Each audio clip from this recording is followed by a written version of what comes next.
Young armies welcome back to family.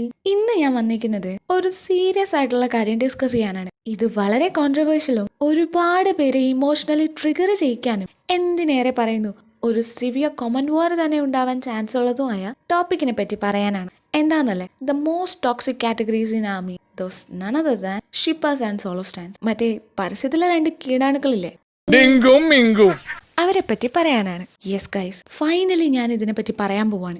എനിക്ക് വേണ്ടി എല്ലാരും ഒരു 5 മിനിറ്റ് പ്രാർത്ഥിച്ചേക്ക് കേട്ടോ. കർത്താവേ, ജീവനെങ്കിലും ബാക്കി തരണേ. നമ്മുടെ മാറ്ററിലേക്ക് കടക്കുന്നതിന് മുമ്പ് ഒരു ഡിസ്ക്ലെയിമർ ഉണ്ട്. നോർമൽ ആർമീസിനെയോ ഹെൽത്തി ഷിപ്പേഴ്സിനെയോ പറ്റിയല്ല ഞാൻ ഇവിടെ പറയുന്നത്. ബയസും ബയസ് റെക്കേഴ്സും എല്ലാം ഈ ഫാൻഡത്തിൽ വളരെ നോർമലാണ്. എന്നാൽ ഞാൻ ഇവിടെ അഡ്രസ് ചെയ്യാൻ ശ്രമിക്കുന്നത് ടോക്സിക് പ്രീമിയം സബ്സ്ക്രിപ്ഷൻ വേർഷനായ ആളുകളെ പറ്റിയാണ്. പിന്നെ ഞാൻ ഈ പറയാൻ പോകുന്നത് കേട്ട് ട്രിഗർ ആവുന്ന സ്പെസിഫിക് കാറ്റഗറീസിനോടാണ്. കാര്യങ്ങൾ പറഞ്ഞു തീരുന്നതിന് മുന്നേ ഡിഫെൻസീവ് ആവാതെ പറയുന്നതിൽ എന്തെങ്കിലും കാര്യമായ കാര്യങ്ങളുണ്ടെങ്കിൽ അത് കോൺഫിഡൻസോടുകൂടി അക്സെപ്റ്റ് ചെയ്യല്ലേ വേണ്ടത്.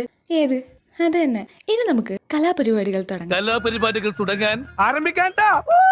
ഫസ്റ്റ് തന്നെ ഞാൻ പറയാൻ പോകുന്നത് ഷിപ്പേഴ്സിനെ പറ്റിയിട്ടാണ്. ഇത് നേരത്തെ ഞാൻ പറഞ്ഞ 2 കൃമികളിലെ ആദ്യത്തേത്. ഇവര് നിങ്ങൾ വിചാരിക്കുന്ന ടൈപ്പ് ആൾക്കാരെ അല്ല. BTSലെ ഇവരെ ടാർഗറ്റ് ചെയ്തിരിക്കുന്ന മെമ്പേഴ്സിന് പരസ്പരം ഒന്ന് നോക്കി കണ്ണ് ചിമ്മാൻ പോലും അനുവാദം ഇല്ല. മുന്നേറെ കണ്ണ് ചിമ്മ്, ചിമ്മിക്കൂടാ. ഇനി എങ്ങാണോ അബദ്ധത്തിലൊന്നും കണ്ണ് ചിമ്മിയ പിന്നെ തീർന്നു. അവർ 2 പേരും റിലേഷനിലാണ്, അവരുടെ മാരേജ് കഴിഞ്ഞു. ഇങ്ങനെ അങ്ങ് സ്റ്റാർട്ട് ചെയ്ത് ഒരു മഹാഭാരതം തന്നെ രചിച്ച് മഹർഷി വ്യാസനാകും ഈ വ്യാളികൾ. ഇത്രയുള്ളൂ ഞങ്ങളുടെ ബുദ്ധി. കണ്ണ് ചിമ്മാൻ മാത്രല്ല, ഒന്ന് ശ്വാസം വിടാൻ പോലും പറ്റില്ലാന്നേ. ടേ കുക്ക്, ജി കുക്ക്, നംജിൻ സോപ്പ്, നം കുക്ക്, വി ഹോപ്പ്, ടേജിൻ, തേഗി തുടങ്ങിയ ഓർഡറിൽ പോവുകയാണ് ലിസ്റ്റ്. ഇത് ഇവിടം കൊണ്ടൊന്നും തീരില്ല.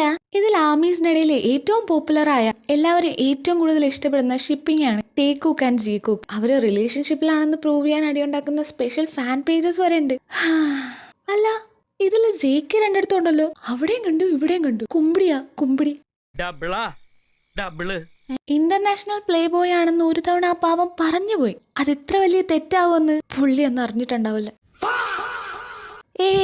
അത് ഈ വീഡിയോയിലുള്ളതല്ല എഡിറ്ററെ. അതിന് ഞാൻ തന്നെയല്ലേ എഡിറ്റർ. നീയാണോ? അതെ, ഞാനാണ്. നല്ലൊരു എഡിറ്ററെ അപ്പോയിന്റ് ചെയ്യണമെന്നൊക്കെ ആഗ്രഹമുണ്ട്. ബട്ട് 5 പൈസ ഇല്ല. എഡിറ്ററെ ട്രാക്ക് മാറ്റ്. നമ്മള് വിഷയത്തിൽ നിന്ന് തെന്നി മറന്നു. Back to the topic. To be honest, ഈ ഷിപ്പേഴ്സിന്റെ ടോക്സിസിറ്റി കൂടാൻ FF അഥവാ ഫാൻ ഫിക്ഷനുകളും ഒരു വൈറ്റൽ റോൾ കൈകാര്യം ചെയ്യുന്നുണ്ട്. നിങ്ങൾ അധോലോകമായി മാറുന്നത് നിങ്ങൾ പോലും അറിയുന്നില്ല പ്രിയപ്പെട്ട ഓതേഴ്സ്. ഇപ്പൊ തുടങ്ങും ഇറ്റ്സ് ഫിക്ഷണൽ, ഞങ്ങൾ ഡിസ്ക്ലെയിമർ പറയാറുണ്ടെന്നൊക്കെ. നിങ്ങളിങ്ങനെ പറയുമ്പോൾ എനിക്ക് എന്താ ഫീൽ ചെയ്യുന്നതെന്നറിയോ? സിഗരറ്റ് പാക്കറ്റിന്റെയും ആൽക്കഹോൾ ബോട്ടിലിന്റെയും മുകളില് it is injurious to health എന്ന് പറഞ്ഞ് വെണ്ടയ്ക്ക അക്ഷരത്തിൽ എഴുതി വെച്ചിട്ടും അത് വാങ്ങി കുടിക്കുന്ന ആൾക്കാരും അത് വാങ്ങി വലിക്കുന്ന ആൾക്കാരും നമ്മുടെ ഇടയിലുണ്ട്. ഐ നോ ഇത് കുറച്ച് വിയേർഡ് ആയിട്ടുള്ള എക്സാമ്പിളും കമ്പാരിസണും ആണെന്ന്. ബട്ട് കുറച്ച് ഓവർ ആയാലും എല്ലാവരും ഒന്ന് ശ്രദ്ധിക്കുള്ളൂ. ആൻഡ് ഈ ഡ്രഗ് കൺസംഷൻ ഒക്കെ അഡൾട്ടായ ശേഷം അതിന്റെ എല്ലാ സൈഡ് എഫക്ട്സും അറിഞ്ഞുകൊണ്ട് ചെയ്യുന്നതാണെങ്കിൽ okay, but it's not healthy. Still അത് നിങ്ങളുടെ പേഴ്സണൽ ചോയ്സ് ആണ്. അതിൽ കൈകടത്താൻ ഞങ്ങൾക്ക് അനുവാദമില്ല. എന്നാൽ ഇതിനെപ്പറ്റി ഒന്നും അറിയാത്ത നിങ്ങളുടെ പ്രായത്തിൽ ആരെങ്കിലും നിങ്ങൾക്ക് ഇൻജെക്ട് ചെയ്ത് തരുന്നതാണെങ്കിലോ, ഹൗ ക്രീപ്പി റൈറ്റ്?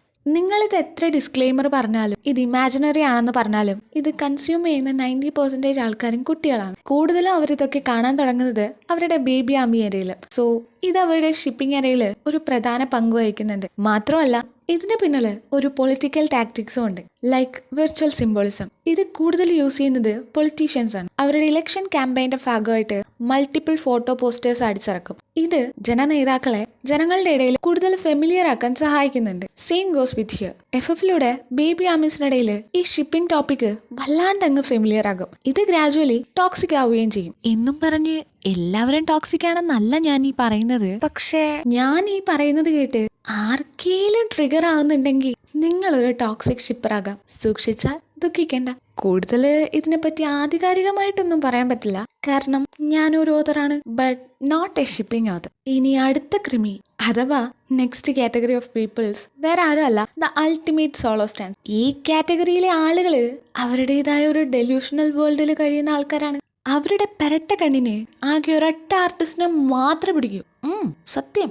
ഞാൻ പലപ്പോഴും ആലോചിക്കാറുണ്ട്, ഗ്രൂപ്പിൽ നിന്ന് തന്നെ ഒരു ആർട്ടിസ്റ്റിനെ കണ്ടുപിടിച്ച് കഷ്ടപ്പെടുന്നതിന് പകരം ഇവർക്ക് ഏതെങ്കിലും സോളോ ആർട്ടിസ്റ്റിനെ ഇഷ്ടപ്പെട്ടാൽ പോരെ. പെടാതെ അവർക്ക് പറ്റില്ല. ഗ്രൂപ്പിൽ നിന്ന് തന്നെ പോക്കണം. അതും ബാക്കിയുള്ള ഗ്രൂപ്പ് മെമ്പേഴ്സിനെ അറഞ്ചോ പൊറഞ്ചോ കുറ്റം പറയാൻ വേണം. എന്തോന്നിത് കുക്കുംബർ സിറ്റിയാ? ഒരു മര്യാദ വേണ്ടേ? ഇവരുടെ കോൺസെപ്റ്റില് ഇവർ അഡ്മയർ ചെയ്യുന്ന ആ ഒരു മെമ്പർ മാത്രമായിരിക്കണം ആ ഗ്രൂപ്പിന്റെ മെയിൻ. ഫുൾ ഫോക്കസ് അവരിലേക്ക് മാത്രം പോകണം.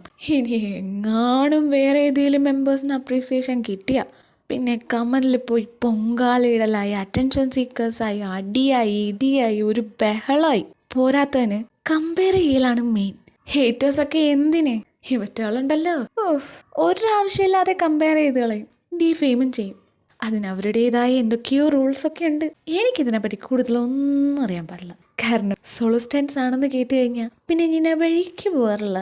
ഈ 2 കാറ്റഗറീസും അവർ പറയുന്നതാണ് ശരി, അത് മാത്രമാണ് ശരിയെന്ന് ചിന്തിക്കാൻ ഇഷ്ടപ്പെടുന്ന ആൾക്കാരാണ്. അവർ പറയുന്നത് ശരിയാണെന്ന് പ്രൂവ് ചെയ്യാൻ ഏതറ്റം വരെ പോവാനും ഈ കൂട്ടർ റെഡിയാണത്രേ. സീ ഗൈസ്, ഒരു 3-4 മാസം ഒരുമിച്ചൊരു റൂമിൽ കഴിയുന്ന ഏതൊരു മനുഷ്യനും തമ്മിലൊരു കണക്ഷൻ ഉണ്ടാവും. 4-5 വർഷം കഴിഞ്ഞ് അവർ പിരിഞ്ഞാലും ആ ഫ്രണ്ട്ഷിപ്പ് അവരുടെ കൂടെ ലൈഫ് ലോങ് ഉണ്ടാവും. അതിനൊരു കോട്ടവും സംഭവിക്കില്ല. അപ്പോൾ 4-5 വർഷമല്ല, നിയർലി 16 ഇയേഴ്സ് ഒരുമിച്ച് ഒരു പാത്രത്തിലുണ്ട്, ഒരു പായയിൽ ഉറങ്ങി പ്രശ്നങ്ങൾ ഒരുമിച്ച് ഫേസ് ചെയ്താ അവര് തമ്മിൽ ഒരു കണക്ഷനും ഉണ്ടാവില്ലേ? അവരുടെ ടീനേജിന്റെയും അഡൽഹുഡിന്റെയും നല്ലൊരു ഭാഗവും അവരൊരുമിച്ചായിരുന്നു. ഒരു തരത്തിൽ പറഞ്ഞാൽ സ്വന്തം സിബ്ലിങ്സിനോടുള്ളതിനേക്കാൾ ആത്മബന്ധം ഓരോ മെമ്പേഴ്സിനും പരസ്പരം ഉണ്ടാവും. അവരോരോരുത്തരും അങ്ങോട്ടും ഇങ്ങോട്ടും നല്ല കംഫർട്ടബിളും ആണ്. സോ അതൊരു റൊമാൻറ്റിക് കണക്ഷനായിട്ട് എനിക്ക് ഇതുവരെ ഫീൽ ചെയ്തിട്ടില്ല. അവർ തമ്മിൽ ഒരു ബ്രദർലി ബോണ്ടാണ് കൂടുതൽ എനിക്ക് കണക്ട് ചെയ്തിട്ടുള്ളത്. പിന്നെ നിങ്ങൾക്ക് എല്ലാവർക്കും അറിയുന്നത് പോലെ കൂട്ടത്തിൽ ജെയ്ക്കാണ് ഏറ്റവും ഇളയത്. ആളുടെ ടീനേജിലാണ് ഗ്രൂപ്പിൽ ജോയിൻ ചെയ്യുന്നതും. അതുകൊണ്ട് തന്നെ എല്ലാ മെമ്പേഴ്സിനും ആളോട് ഒരു പ്രത്യേക കെയറും സ്നേഹവും വാത്സല്യവും ഒക്കെ ഉണ്ട്. അതൊരു ബ്രദർലി വൈബേ എനിക്ക് തന്നിട്ടുള്ളൂ. ഇനി ഫ്യൂച്ചറിൽ അവരായ ഒരു കൺഫർമേഷൻ പറഞ്ഞിട്ട് പോരെ റിലേഷൻഷിപ്പിലാക്കാൻ. അവരെ കൺഫേം ചെയ്യുമ്പോൾ ഇതൊക്കെ കൊട്ടിഘോഷിക്കാൻ ഞാനും വരാം. ഏത്? അത് തന്നെ. പിന്നെ ഈ ഷിപ്പേഴ്സിന്റെ ഏറ്റവും വലിയ ആയുധമാണ് ഈ സോങ് സെലക്ഷൻ. ഒരു സീനിനെ ഇമോഷണലി നമ്മളുമായിട്ട് കണക്ട് ചെയ്യാൻ ഒരു സോങ്ങിന് കഴിയും. അതൊരു ക്രീപ്പി സീനിനെ റൊമാൻറ്റിസൈസ് ചെയ്യാനും ഒരു റൊമാൻറ്റിക് സീനിനെ വളരെ ക്രീപ്പി ആക്കാനും സാധിക്കും. അതുകൊണ്ട് നിങ്ങൾ അത് വിട്. ഇനിയിപ്പോൾ വരും. അവർ തമ്മിൽ എന്തെങ്കിലും ഉള്ളതുകൊണ്ടല്ലേ നമ്മൾ അങ്ങനെ ഇടുന്നത്? അങ്ങനെ പറയുന്നവരോട് ഒന്നും പറയാൻ നിൽക്കണ്ട, ജസ്റ്റ് എസ്കേപ്പ്. ഒരു തവണ ടെയോങ് പറഞ്ഞിട്ടുണ്ട്, എല്ലാ മെമ്പേഴ്സിനെയും ഒരേപോലെ സ്നേഹിക്കാത്ത, റെസ്പെക്ട് ചെയ്യാത്ത ആരും ഒരു ആർമി അല്ലാന്ന്. BTSലെ എല്ലാ മെമ്പേഴ്സും ആഗ്രഹിക്കുന്നത് എല്ലാ ആർമീസും അവരെ എല്ലാവരെയും ഒരേപോലെ കാണണമെന്നാണ്. അല്ലാതെ ഒരാളെ പൊക്കി ബാക്കിയുള്ളവരെ തഴഞ്ഞ് അങ്ങനെയല്ല. പിന്നെ ഏറ്റവും വലിയൊരു ഫാക്ട് ഉണ്ട്, BTS is 7. ഈ 7 മെമ്പേഴ്സും ഇല്ലായിരുന്നെങ്കിൽ ഒന്നും ഉണ്ടാവില്ലായിരുന്നു. സംശയം ഉണ്ടാവും നിങ്ങൾക്കിട്ട് തന്നെയാ സോളോ സ്റ്റാൻസ്. അതുകൊണ്ട് ഒരു ആർമി ടാഗ് ലൈനിൽ നിന്നുകൊണ്ട് ഈ തോന്നിയാസം കാണിക്കരുത്. ഞാൻ ഈ ടോപ്പിക് ഇപ്പൊ എടുക്കാനുള്ള മെയിൻ കാരണം ഈ ഇടയ്ക്കുണ്ടായ ഒരു ഇൻസിഡന്റ് ആണ്. നിങ്ങൾ എല്ലാവരും അറിഞ്ഞൊരു സംഭവമായിരിക്കും ഇത്. ഈ ഇടയ്ക്ക് ഒരു ജേക്കൂക്ക് ഒബ്സസ്ഡ് ഷിപ്പർ അവരുടെ ലൈവില് ടെയോങ്ങിനെതിരെ ആസിഡ് അറ്റാക്ക് നടത്തും എന്ന് പറഞ്ഞിട്ട് ഒരു സ്റ്റേറ്റ്മെന്റ് നടത്തിയിരുന്നു. ഒരു മെമ്പറിനെ ഫിസിക്കലി അറ്റാക്ക് ചെയ്യാൻ വരെ ഒരു മടിയില്ലാത്ത ഇന്റൻസ് ആയ ടോക്സിസിറ്റി ആയിരിക്കുവാണ് ഷിപ്പേഴ്സും solo stans. First of all, ഒരു പേഴ്സണിനെ മെന്റലി അറ്റാക്ക് ചെയ്യാൻ പോലും നിങ്ങൾക്ക് അധികാരമില്ല. പിന്നെ എങ്ങനെയാണ് ഫിസിക്കലി അറ്റാക്ക് ചെയ്യാനായിട്ട് നിങ്ങൾക്ക് അധികാരം തന്നേക്കുന്നത്? ഒന്നുകിൽ നിങ്ങളെല്ലാവരും റിയാലിറ്റിയിലേക്ക് തിരികെ വരിക, അല്ലെങ്കിൽ നിങ്ങളുടെ ഡെലൂഷണൽ വേൾഡിൽ തന്നെ നിൽക്കുക, ആർക്കും ഒരു ശല്യം ഉണ്ടാക്കാതെ. ഇതാണ് നിങ്ങൾക്ക് ഞങ്ങൾ ആർമീസിനോടും ഓരോ മെമ്പേഴ്സിനോടും ചെയ്യാൻ പറ്റുന്ന ഏറ്റവും വലിയൊരു ഉപകാരം. എന്താന്ന് വെച്ചാൽ നിങ്ങൾ ഇനി അറിഞ്ഞും കണ്ടുമൊക്കെ ചെയ്യുക. ഇത്രയും നേരം എൻ്റെ സങ്കടങ്ങൾ കേൾക്കാൻ മനസ്സ് ഗണിച്ച എൻ്റെ എല്ലാ നല്ലവരായ സബ്സ്ക്രൈബേഴ്സിനും എൻ്റെ വിനീതമായ കുപ്പകൈ. പിന്നെ നല്ല നല്ല ക്രിറ്റിസിസം ഞാൻ സ്വീകരിക്കുന്നതാണ്. നിങ്ങളുടെ അഭിപ്രായങ്ങൾ മറക്കാതെ കമൻറ്റ് ചെയ്യുക. Happy 4 year anniversary guys. നമ്മുടെ ഈ ചാനൽ സ്റ്റാർട്ട് ചെയ്തിട്ട് ഇന്നേക്ക് 4 വർഷം ആവാൻ പോവുകയാണ്. 0 മുതൽ 20K വരെ കഴിഞ്ഞ ഈ ഫാമിലിയിൽ ഇപ്പോൾ ഉള്ള മെമ്പേഴ്സിനും ഇനി വരാൻ പോകുന്ന മെമ്പേഴ്സിനും നന്ദി മാത്രം പറയുന്നു. നന്ദി മാത്രമല്ലേ, ഇപ്പോഴത്തേക്ക് നന്ദി മാത്രമേ ഉള്ളൂ. പിന്നീട് നമുക്ക് സെറ്റാക്കാം. ഇത്രയും നാൾ നിങ്ങൾ തന്ന സപ്പോർട്ട് ഇനിയും കൂടെ ഉണ്ടാവുമെന്ന് പ്രതീക്ഷിക്കുകയാണ്. അതുപോലെ ഗൈസ്, എനിക്കൊരു അനൗൺസ്മെന്റ് പറയാനുണ്ട്. ഞാനൊരു ഡ്രാമ എക്സ്പ്ലനേഷൻ ചാനൽ സ്റ്റാർട്ട് ചെയ്യാൻ പോവുകയാണ്. ലുണാര ടോക്കീസ് എന്നായിരിക്കും ചാനലിന്റെ പേര്.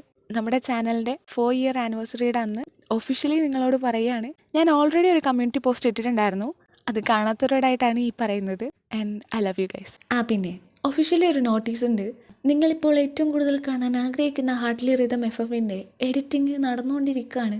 എഡിറ്റർ ഇല്ലാത്തത് കൊണ്ടും ഞാൻ തനിയെ ഇതെല്ലാം കഷ്ടപ്പെട്ട് ചെയ്യണം എന്നുള്ളത് കൊണ്ടും കുറച്ചധികം സമയം എടുക്കുന്നുണ്ട്. ഇപ്പം എക്സാം ഒക്കെ ആയതുകൊണ്ട് നേരെ വണ്ണം ഒന്ന് റെക്കോർഡ് ചെയ്യാനൊന്നും എനിക്ക് പറ്റുന്നില്ല. നിങ്ങൾ മനസ്സറിഞ്ഞ് എന്നോട് ക്ഷമിക്കണമേ എന്ന് താഴ്മയെ അപേക്ഷിച്ചു കൊള്ളുന്നു എന്ന് ഞാൻ ഒപ്പ്. പിന്നെ നിങ്ങൾക്ക് വേണ്ടിയിട്ടൊരു ചലഞ്ച് ഉണ്ട്. നമ്മുടെ ഹാർഡ്ലി റിതത്തിന്റെ 14ാമത്തെ എപ്പിസോഡിന് ഒരു 100 ലൈക്സ് കിട്ടിക്കഴിഞ്ഞാൽ ഞാൻ റെഗുലർ ഇന്റർവെൽസിൽ വീഡിയോസ് ഇടുന്നതായിരിക്കും. അപ്പോ എന്താന്ന് വെച്ചാ നിങ്ങൾ കണ്ടറിഞ്ഞ് അങ്ങോട്ട് ചെയ്യാം. നെക്സ്റ്റ് വീഡിയോയിൽ സന്ധിക്കുമ്പോഴേക്കും bye, take care, love U.